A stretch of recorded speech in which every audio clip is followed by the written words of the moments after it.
said to God, A, I don't think you're real, but if I'm wrong and you have a plan for my life, prove it.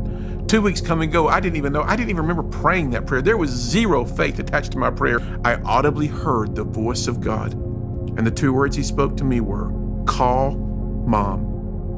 I didn't hesitate. I had a second line. I dialed 344-7443. The phone rang 6 times, 7 times. On the 8th ring, my mother answered the telephone, and when she said hello, instantly I knew something was terribly wrong. My mother was, watch this, attempting suicide.